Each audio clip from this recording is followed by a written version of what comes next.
നമസ്കാരം. ഞാൻ ശാക്തേയ ഉപാസകൻ. സജ്ജനങ്ങളുമായിട്ട് നമ്മൾ ചർച്ച ചെയ്യുന്ന വിഷയം ഉത്രാടം നക്ഷത്രജാതിരെ സംബന്ധിച്ചാണ്. ഉത്രാടം നക്ഷത്രജാതിരുടെ 38 വയസ്സ് മുതൽ ഏകദേശം 54 വയസ്സ് വരെയുള്ള കാലഘട്ടത്തിൽ അവരെ സ്വാധീനിക്കുന്നത് വ്യാഴദശാകാലമാണ്. ഇതൊരു ഏകദേശ കണക്കാണ്. ഏകദേശ കണക്കെന്ന് പറയാൻ കാരണം ഏതൊരു ഉത്രാട നക്ഷത്രജാതനും ജനിക്കുന്നത് സൂര്യദശാകാലത്തിലാണ്. ജനന സമയത്തെ ആശ്രയിച്ചാണ് സൂര്യദശയുടെ പരമാവധി കാലഘട്ടമായ 6 വർഷം കിട്ടുമോ, 6 മാസം കിട്ടുമോ, 3 മാസം കിട്ടുമോ എന്നൊക്കെ നിർണ്ണയിക്കുന്നത്. പൊതുവായിട്ട് നമ്മൾ പറയുമ്പോൾ സൂര്യദശാകാലത്ത് നമ്മൾ 3 വർഷം എന്ന് ചുരുക്കുകയാണ്.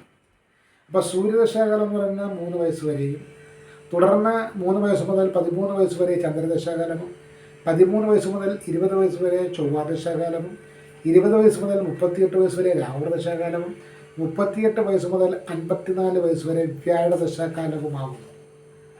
ഇതാണ് ഇതിൻ്റെ ഒരു പട്ടിക. ഈ പട്ടിക പ്രകാരം ഉത്രാട നക്ഷത്രജാതർക്ക് 38 വയസ്സ് മുതൽ 54 വയസ്സ് വരെയുള്ള വ്യാഴദശാകാലം എങ്ങനെയായിരിക്കും എന്ന് നമ്മൾ നോക്കിയാൽ പ്രത്യരീ നക്ഷത്രാധിപ ദശാ വിഭാഗത്തിൽ കടന്നു വരുന്ന ഒരു ദശാകാലമാണ്.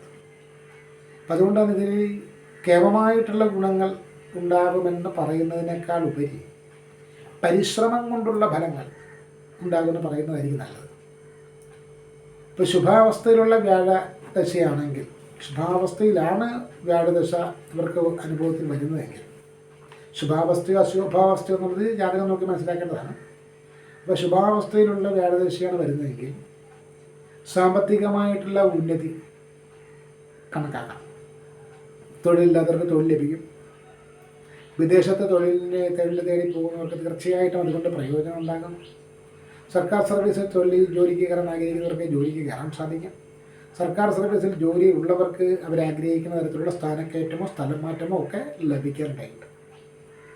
ഏതെങ്കിലും തരത്തിലുള്ള കോടതി വ്യവഹാരങ്ങളിലൂടെ കടന്നു പോകുന്നവർക്ക് അനുകൂലമായിട്ടുള്ള കോടതി ഉത്തരവുകൾ വഴി നേട്ടമുണ്ടായേക്കാം. പ്രത്യേകിച്ച് ഭൂമി സംബന്ധമായിട്ടുള്ളത് അല്ലെങ്കിൽ തടഞ്ഞു വയ്ക്കപ്പെട്ട ധനസംബന്ധമായിട്ടുള്ള വ്യവഹാരങ്ങൾ വിജയത്തിലെത്തുവാനുള്ള സാധ്യതയുണ്ട്. വിവാഹം നടക്കാനിടയുണ്ട്. നക്ഷത്രജാതർക്ക് തന്നെ നടക്കാം, അല്ലെങ്കിൽ അവരുടെ കുടുംബത്തിൽ മക്കൾക്കോ മരുമക്കൾക്കോ ബന്ധുപത്രാദികൾക്കോ ആർക്കാണെങ്കിലുമൊക്കെ വിവാഹം നടക്കാം. വീട് മാറാനുള്ള സാധ്യതയുണ്ട്. ഭൂമി സംബന്ധമായിട്ടുള്ള നേട്ടങ്ങൾ, കൂടുതൽ ഭൂമി വാങ്ങിക്കാൻ സാധിച്ചേക്കും, പുതിയ വീട് വാങ്ങിക്കുവാൻ സാധിച്ചേക്കും, പുതിയ വാഹനം സ്വന്തമാക്കാൻ സാധിച്ചേക്കും, പുത്രജനനം, സൽപുത്രജനനം തന്നെ സംഭവിക്കാം. ഏതെങ്കിലും തരത്തിലുള്ള അധികാരപ്രാപ്തിയിലേക്ക് നയിക്കപ്പെടാം, നേതൃസ്ഥാനത്തേക്ക് ഉയർത്തപ്പെടാം, സ്വർണ്ണാഭരണങ്ങളുടെ ലഭ്യത ഉണ്ടാകും. വിശേഷിച്ച് ഏതെങ്കിലും തരത്തിലുള്ള രത്നം, മഞ്ഞ പുഷ്യരാഗമടക്കമുള്ള രത്നങ്ങൾ കൈവശം വരാനുള്ള സാധ്യതയുണ്ട്. സൗന്ദര്യവർദ്ധനവും ആരോഗ്യവർദ്ധനവും ഒക്കെ പ്രതീക്ഷിക്കാം. മക്കളും കുടുംബാംഗങ്ങളുമായിട്ടൊക്കെ വളരെയേറെ സന്തോഷകരമായ നിലയിൽ ഏതെങ്കിലും പ്രധാനപ്പെട്ട ദേവാലയങ്ങൾ സന്ദർശിക്കാനിടവരാം. ദൂരദേശത്തുള്ള ദേവാലയങ്ങൾ, ഇപ്പോൾ തിരുപ്പതി പോലെയുള്ള ക്ഷേത്രങ്ങൾ സന്ദർശിക്കുവാനുള്ള സാധ്യത വളരെ കൂടുതലാണ്. ചുരുക്കത്തിൽ കുടുംബജീവിതം ഭദ്രമായിരിക്കും, സാമ്പത്തിക നില ഭദ്രമായിരിക്കും, സാമ്പത്തികമായിട്ടുള്ള ഒരു നിക്ഷേപം ഉണ്ടായിരിക്കും. അതിലേക്ക് മാസം ഒരു 100 രൂപയെങ്കിലും മിച്ചം പിടിച്ച് നിക്ഷേപിച്ചു കൊണ്ട് പോകുവാൻ പറ്റുന്ന തരത്തിൽ ഉള്ള ഒരു സാമ്പത്തിക സ്ഥിതി രൂപപ്പെടും. വലിയ തരത്തിലുള്ള ആരോഗ്യഹാനിയൊന്നും ഉണ്ടാകത്തില്ല. ചെറിയ ചെറിയ ആരോഗ്യ പ്രശ്നങ്ങളൊക്കെ ഉണ്ടാകും, എന്നാലും വലിയ ഭയാനകമായിട്ടുള്ള രീതിയിലുള്ള ആരോഗ്യ പ്രശ്നങ്ങളൊന്നും ഉണ്ടാകത്തില്ല. ചുരുക്കി പറഞ്ഞാൽ സുഖകരമായിട്ടുള്ളൊരു ജീവിത കാലഘട്ടമായിരിക്കും അനുകൂലമായ വ്യാഴദശാകാലം പറയും. ഇനി നിർഭാഗ്യവശാൽ വ്യാഴം പ്രതികൂലമാണെങ്കിൽ കടബാധ്യതകൾ വർദ്ധിക്കും. കടബാധ്യതകൾ കൊണ്ട് ഇരിക്കപ്പുറത്തില്ലാത്ത അവസ്ഥയായി.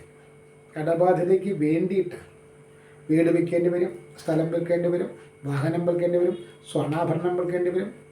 എന്തൊക്കെ വിൽക്കാനുള്ള അതൊക്കെ വിൽക്കേണ്ടി വരും. സാമ്പത്തിക വിഭാഗത്തിൽ ജോലി ചെയ്യുന്നവരെ സംബന്ധിച്ച് വൻ ആരോപണങ്ങൾക്ക് ഇരയാകും. സാമ്പത്തിക തട്ടിപ്പ് പോലുള്ള കാര്യങ്ങളിലേക്കൊക്കെ ആരോപണങ്ങൾ വരുന്നത് നീചനായിട്ടുള്ള വ്യാഴത്തിൻ്റെ അവസ്ഥയിലായിരിക്കും, വ്യാഴത്തിൻ്റെ ദശാകാലത്തായിരിക്കും. അതുപോലെ തന്നെ ഒരു നല്ല കാര്യവും പൂർത്തീകരിക്കാൻ സാധിക്കില്ല. ഉദാഹരണം, ഒരു വ്രതാനുഷ്ഠാനം നടത്തുന്നു, അത് പൂർത്തീകരിക്കാൻ പറ്റില്ല. ഒരു തീർത്ഥാടനം പ്ലാൻ ചെയ്യുന്നു, സമയമാകുമ്പോൾ എന്തെങ്കിലും കാര്യം കൊണ്ട് അത് മുടങ്ങും, അല്ലെങ്കിൽ ഇവർ പിന്മാറേണ്ടി വരും. കുടുംബഭരദേവതയുമായി ബന്ധപ്പെട്ട് ആ ക്ഷേത്രത്തിൽ എന്തെങ്കിലും ഒരു വഴിപാടോ എന്തെങ്കിലും നടത്താൻ വിചാരിക്കുന്നു, സമയമാകുമ്പോൾ അതിന് പറ്റില്ല. അതായത് ആസൂത്രണം ചെയ്യുന്ന എന്ത് കാര്യവും അവസാന നിമിഷം ഉപേക്ഷിക്കേണ്ടി വരും.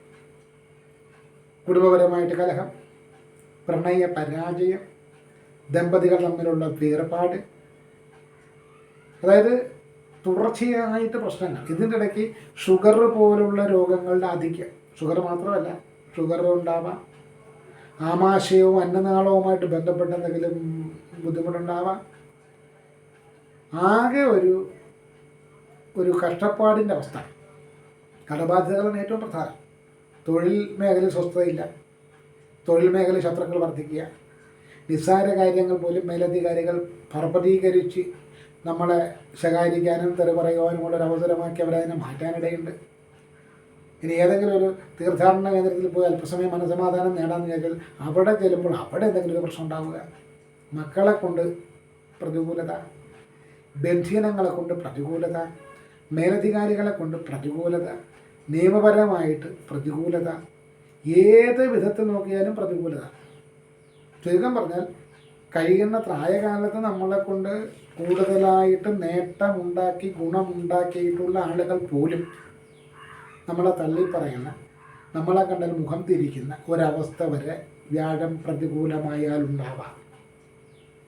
അപ്പോൾ ഈ ഒരു വ്യാഴദശാകാലത്ത് നിങ്ങൾ ഏറ്റവും കൂടുതൽ ശ്രദ്ധിക്കേണ്ടത് കടബാധ്യതകളിൽ നിന്ന് മോചനം നേടാൻ വ്യാഴദശ തുടങ്ങുമ്പോഴേ ശ്രദ്ധിച്ചോണം. വ്യാഴം മോശമാണെങ്കിൽ വ്യാഴം തുടങ്ങുമ്പോഴേ കടബാധ്യതകളൊക്കെ തീർത്ത് നിർത്താൻ ശ്രമിച്ചോണം.